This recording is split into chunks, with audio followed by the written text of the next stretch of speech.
শেখ হাসিনার মেয়ে সাইমা ওয়াজেদ পুতুলের বহুল আলোচিত সূচনা ফাউন্ডেশনের ঠিকানায় অভিযান চালাতে গিয়ে প্রতিষ্ঠানটির কোনো অস্তিত্ব পায়নি দুর্নীতি দমন কমিশন।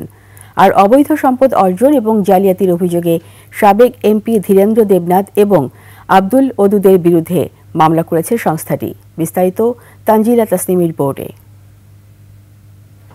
আওয়ামী সরকারের থিঙ্ক ট্যাঙ্ক হিসেবে প্রতিষ্ঠিত ছিল বিতর্কিত সূচনা ফাউন্ডেশন, অথচ রাজধানীর ধানমন্ডিতে সেই শক্তিধর প্রতিষ্ঠানের ঠিকানায় অভিযানে গিয়ে এর কোনো অস্তিত্ব খুঁজে পায়নি দুদক। আমরা এসে এখন দেখলাম যে সেই ঠিকানায় প্রতিষ্ঠানসমূহ নাই।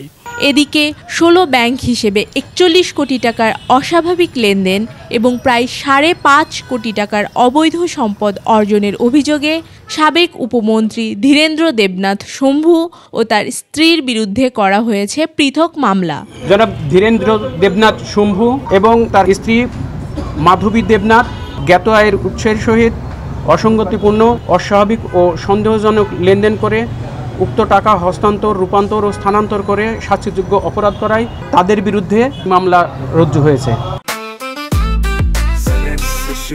জেনেক্সে শিফট করো, লাইফকে লিফট করো।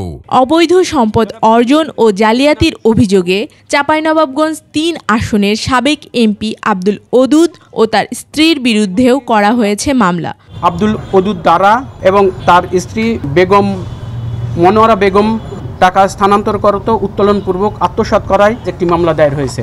তানজিলা তাসনিম, 21 টেলিভিশন, ঢাকা।